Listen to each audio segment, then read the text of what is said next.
किया गया आपके द्वारा क्या डिमांड रखी गई है? जिस तरह से लोकसभा में देश के गृह मंत्री ने परम पूज्य बाबा भीमराव अम्बेडकर साहब की शान में गुस्ताखी की, भारतीय जनता पार्टी को बाबा साहब हमेशा से खटकते रहे। संविधान को न मानने वाली पार्टी, क्योंकि बाबा साहब ने इतना मजबूत संविधान बनाया, आज संविधान में लगातार संशोधन किए जा रहे हैं। बहुत से संशोधन ऐसे हैं जिसमें 2/3 बहुमत की जरूरत थी।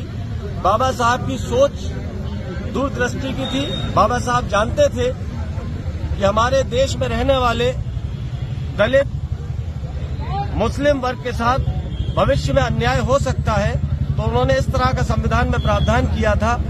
यही जो बदलाव करना चाहते हैं, कहीं न कहीं बाबा साहब का दिया और संविधान उनके आड़े आता है, तो इसलिए बाबा साहब उनको खटकते हैं। देश बाबा साहब के अपमान को कतई बर्दाश्त नहीं करेगा। बहुजन समाज पार्टी सड़क पर लड़कर बाबा साहब के अपमान का बदला लेकर रहेगी। चूंकि भारतीय जनता पार्टी ने पहले देश में धर्म के आधार पर लोगों को बांटा, अब उसके बाद जातियों के आधार पर लोगों को बांटकर समाज को समाप्त करना चाहते हैं। जहां तक बदले की बात है, हम लोग संघर्ष करने वाले लोग हैं। संघर्ष के दम पर अपनी आवाज को बुलंद करेंगे और बाबा साहब के अपमान का बदला लेकर रहेंगे।